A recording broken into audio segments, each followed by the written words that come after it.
JL news, नया जमाना नई सोच। अलीगढ़ के एक गांव में हैरानी भरा मामला सामने आया है। यहां एक मौत के बाद 24 घंटे में हो जाती है दूसरी मौत।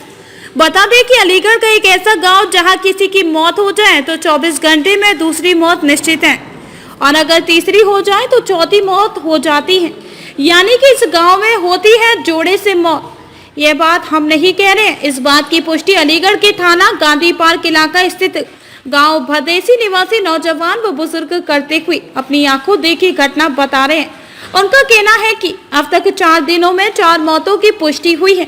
आपको अवगत करा दें कि अलीगढ़ के थाना गांधी पार्क इलाका स्थित भदेसी गांव करीब 100 साल पुराना है, जिसकी प्रारंभिक आबादी 200 की रही होगी। हालांकि अब आबादी बढ़कर 8000 के करीब हो चुकी है। इस गांव में मिश्रित आबादी रहती है। भदेसी गांव दिल्ली हावड़ा रेलवे ट्रैक के किनारे बसा हुआ है। गांव के पूर्व ग्राम प्रधान गंगावासी बता रहे हैं कि उनकी उम्र करीब 72 से 73 वर्ष हो चुकी है। उन्होंने अपने सामने अब तक कई मौतों को आमने सामने होते हुए देखा है, जो कि जोड़े से हुई है। गंगावासी का कहना है कि अगर किसी एक व्यक्ति की मौत हो जाए तो गांव में दहशत फैल जाती है कि अब किसी प्रकार 24 घंटे शांति से बीत जाए तो ठीक है, वरना दूसरी मौत निश्चित है। उसके बाद अगर तीसरी मौत हो जाए तो चौथी मौत निश्चित है। इसी प्रकार 5वीं हो जाए तो 6ठी मौत निश्चित है। ताजा मामले की बात की जाए तो गाँव के बोहरे नामक 22 वर्षीय युवक की किसी कारणवश मृत्यु हो गई, जिसके बाद सिलसिलेवार टेनी विष्णु व जीतू समेत 4 दिन में अब तक 4 मौतें सामने आ चुकी हैं। गांव में एक बार फिर से सिलसिलेवार मौतों के कारण यह मामला चर्चा का विषय बन चुका है। गांव के लोग अपने अपने तरीके से इस मामले को बता रहे हैं, हालांकि हर किसी की बताई हुई एक दूसरे से मेल खा रही है। अब इस मामले पर जब हिंदू रीति रिवाज से संबंधित हिंदू धर्म गुरु डॉक्टर पूजा शकुन पांडे से बात की गई तो उन्होंने इस मामले को पितृदोष बताते हुए इन घटनाओं को धार्मिक रूप दिया है। अब इसे कोई घटना कहे या ग्रामीणों का अंधविश्वास, ये मात्र एक इत्तेफाक है।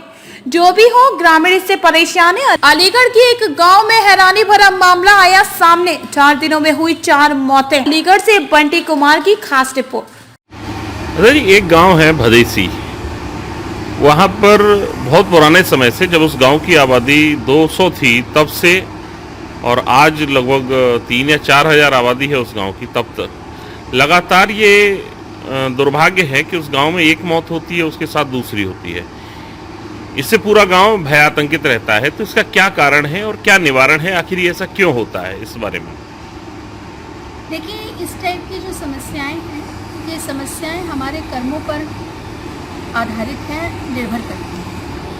जिस तरीके से किसी भी परिवार के लिए उसके पितृदोष और पितरों का शांत होना आवश्यक है, उसी तरीके से जब समूह बनता है, मोहल्ला बनता है, शहर बनता है, वो सारी चीज़ें जो है उस पर आधारित होती हैं। और कोई ना कोई दोष होता है सनातन धर्मानुसार। तो कहीं ना कहीं कुछ दोष ऐसा है उस गांव का, वहाँ की मिट्टी का, या कोई ऐसा रहस्य जरूर होगा जिसका समाधान निश्चित तौर पर सनातन में मौजूद है। परंतु दिक्कत इस बात की है कि आधुनिकता में हम सब लोग इतने लिप्त हो चुके हैं कि कुछ कर्मकांड जो अति आवश्यक है करना, जिनको करना मन की शांति से लेकर के सामाजिक शांति के लिए भी आवश्यक होता है, उनको हमने दरकिनार कर दिया है, ये कहते हुए कि ये अंधविश्वास है, या ये मानते हुए कि हम लोग आधुनिक लोग हैं, इन चीज़ों में विश्वास नहीं करते। तो आपको तो मूल्यों में आना ही पड़ेगा। सनातन में इसका समाधान है।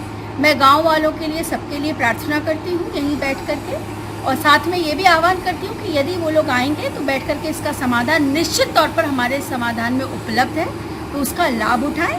और आतंकित होने की आवश्यकता नहीं है। समस्या को ढूंढने की आवश्यकता है कि उसकी जड़ कहाँ है, और जड़ मूल तक पहुँचने का कार्य हमारे माध्यम से हो सकता है। तो आप लोग आएँ और सनातन के द्वारा इस समाधान को ढूंढते हुए और शांति लें। और उस गांव में जो भी ये माहौल क्रिएट हो रहा है, ये किसी ना किसी दोष की वजह से है, और उस दोष को समाप्त करने का दायित्व जो है उन्हीं गांव के लोगों